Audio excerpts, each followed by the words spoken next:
ма танҳо ки ба монанди дигарон дар ҳайрат мондум ва дастин ду маротиба маро беҳаё кард. Барои ҳамин дар охирон муҳорибаи ӯ ман бояд ки нисбати ӯ рафтори беҳаёна кунам. шахсоне ки аз Москва ва Московский област хоҳиши гузаштани граница дошта бошед, пас мо ба шумо дӯстони худ Акай Умед ва Акай Ғуломро тавсия медиҳем, ки тӯли чанд сол мешавад ки онҳо дар ин соҳа кору фаъолият мекунанд. канали паҳлавон куҷа гирифтем, Акай Ғулом, Акай Умеда. Хай беҳтарин даъмати калон ки рафтем 100 рӯз граница гузаштем. худи ҳозир ба номерҳои дар рӯекран буда ё ин ки ба ватсапи номерҳои дар рӯекран буда занг занед ва бо ин дӯстони мо граница гузашта ҳуҷҷатҳои худро хуб кунед.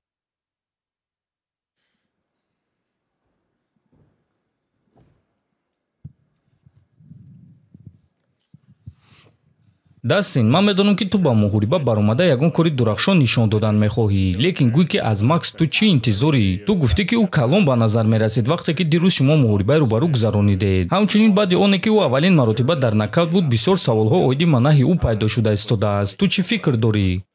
медонед, оиди устувории тӯлонӣ бисёр фактҳо нақш мебозанд, ба монанди генетика, тарзи зиндагӣ ва ғайра. мо шаби шанбе мефаҳмем ки оё дар ҳақиқат ин нокаут ба ӯ таъсир расонидааст ё не. ҳадафи ман ин чизро аниқ кардан аст, лекин ман ҷанги нав интизорам. Ман ин чизро ҳар дафъа мегуфтум вақте ки аз ман оиди сеюм ҷанг бо Макс мепурсиданд. Сеюм муҳорибаи мо таърихи 13-сола аст ва мо дар лаҳзаҳои гуногун вохӯрдагӣ будем. Мо ҷангварони гуногун будем. Ҳар як ҷанги мо дигар гуна буд. ҳатто агар ки охирон муҳорибаи моро бо ӯ бубинем, ман каме тағйирот мебинам. Барои ҳамин ман фикр мекунам ки ин дигар гуна ҷанг мешавад. Ин чиз ҳаяҷоновар аст. Макс бошад легенда аст. Ӯ дар карьераи худ хеле муваффақ шудааст ва ният дорад ки ин корро идома диҳад. Барои ҳамин охирон муҳорибаи ман бо ӯ ба назари ман шоирона мешавад. Ман аввалин рақиби ӯ дар UFC, ӯ бошад охирон рақиби ман дар UFC. Ҳамаи чиз дар вақти даркорӣ рух дода истодааст. дастин, мо мебинем чӣ гуна ҷангварон карьераи худро ба анҷом мерасонанд ва баъд мегӯянд ки ба чӣ кор машғул шуданашонро намедонанд ва ин рӯзҳоро ёд мекунанд. Лекин ту ба шартҳои худ меравӣ ва худат интихоб кардӣ ки кай ба нафақа бароӣ. Варзиш туро ба нафақа раво намекунад, лекин ба фикри ту саҳари якшанбе вақте ки ба нафақа мебароӣ, ту хушбахт мешавӣ? ман намедонам. Ман бояд ки ин чизро паси сар кунам пеш аз оне ки дар ин савол ҷавоб медиҳам. ман фикр мекунам ба боварӣ гуфта метавонам ки ҳолам беҳтар мешавад. Аз ҳамон боре ки аз хурдсолӣ дар китфони ман буданд. Ман доимо оиди тамрин фикр мекунам, доимо оиди формаи ҷисмонии худ фикр мекунам. Акнун ман ин корҳоро доимӣ намекунам. Ман ин чизро бори вазнин номиданӣ нестам, лекин ин фикр дигар доимо дар сари ман нест. барои ман дигар дар кор нест ки дар қуввозмоии сатҳи баланд иштирок кунам. Дигар ин чиз ба ман фишор намекунад ва ин чиз метавонад ки хуб бошад ва метавонад ки бад бошад. Шояд барои ман ин фишор хуб аст. Ман бояд ин чизро аниқ кунам. дастин, гӯй ки реаксияи ту чӣ гуна буд вақте ки Илия чемпиони нав шуд ва Чарлзро ба нокаут равон кард?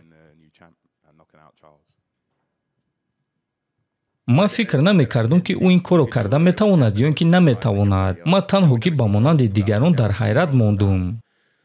мо ягон вақт дидагӣ набудем ки Оливераро ин гуна шикаст диҳанд. мо дида будем ки чӣ гуна Чарлзро манъ карда буданд, лекин мо ягон вақт дидагӣ набудем ки ӯро ба нокаут равон кунанд. ҳама чизе ки Илия пеш аз ҷанг гуфт ҳамон кор рух дод ва боз ӯ ҳоло ҷавон аст. ин қуллаи баландии карьераи ӯ нест. ту оиди баромади Ислам ба вазни нимёна чӣ фикр дорӣ? ислам ҷавони калон аст. ӯ дар ҳақиқат барои вазни сабук калон аст. барои ҳамин ман фикр мекунам ки ӯ вазни даркориро мегирад. тарзи зиндагӣ ва лагери тамринии ӯ бароҳаттар мешавад ва албатта ӯ имконият дорад ки дар вазни нимёна чемпион шавад.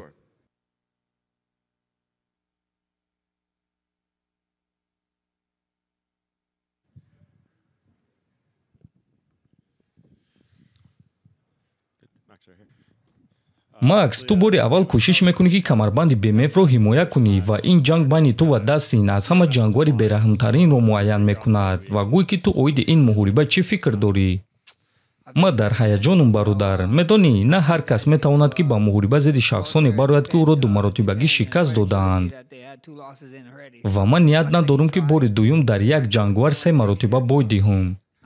дирӯз шумо бори аввал дар ин ҳафта муҳорибаи рӯбарӯ гузаронидед ва Дастин гуфт ки инкишофи ту ҳамчун ҷангвар ӯро ҳайрон кард. худи ту аз ин муҳорибаи рӯбарӯ чӣ фаҳмидӣ? мо каме пеш бо ӯ вохӯрдаем. Ӯ ҷангувар аст, ӯ қотили ҳақиқӣ аст. Ин чизро дар чеҳраи ӯ дида мешавад. Агар ба шумо бачаҳо сабаб дар кор бошад ки намоиши пулӣ харида ин ҷангро тамошо кунед, пас чеҳраи ӯро ба дӯстони худ нишон диҳед. ин муҳорибаи рӯбарӯи ҷолиб буд. Мо медонем ки дар байн чӣ монда шудааст. Ин охирон ҷанги ӯст, аммо бошум бояд ӯро манъ кунам. Ва чӣ гуна ки ман гуфтам, вақте ки ман бо ӯ бори аввал ҷангидам, рекорди ман 4-0 буд. Дар реванш бошад ман 13 ғалабаи пайдарҳам доштам. Ва дастин 2 маротиба маро беҳаё кард. Барои ҳамин дар охирон муҳорибаи ӯ ман бояд ки нисбати ӯ рафтори беҳаёна кунам. бесаброна интизорм ки ба октагон баромада ба ҳама нишон диҳам ки барои ин ҷанг чӣ омода кардаам. Ман дар ин ҷанг бояд корҳои аҷиб нишон диҳам, махсусан зидди чунин ҷангвар ба монанди Дастин. Дастин ҳамон шахсе ҳаст ки ба ман дар кор аст. Шумо ба ҳамаи муҳорибаҳои ман ва муҳорибаҳои Порье нигоҳ кунед ва ба ман ҳаддиақал як ҷанги дилгиркунанда нишон диҳед. Мо хеле монандем, мо ҷангварони дӯстдоштаи шумоем. Аз ҳамин сабаб агар шумо хоҳед ки ягон кас тамошо кардани ММА-ро оғоз кунад, пас ба ӯ муҳорибаи моро шаби шанбе нишон диҳед. Макс, гӯй ки мотиватсияи ту барои ин муҳориба чӣ қадар аст, чунки шояд ту дигар имконияти бо Дастин ҷангиданро пайдо намекунӣ.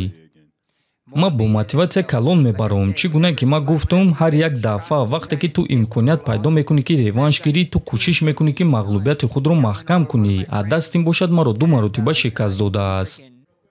Макс, ман пурсидан мехостам ки ту оиди баромадани Ислам ба вазни нимёна чӣ фикр дорӣ? ман фикр мекунам ки дар он ҷо корҳои ӯ хуб мешаванд, лекин одамон ба Ҷек боварӣ доранд. Ман фикр мекунам ки Ҷек ҳозир яке аз беҳтарин ҷангварон дар ҷаҳон аст ва одамон ин чизро мефаҳманд вақте ки ҷанги онҳо баргузор мегардад. Ман овозаҳоро шунидам ки муҳорибаи онҳо моҳи октябр баргузор гардида метавонад ва ман фикр мекунам ки ин муҳорибаи шавқовар мешавад.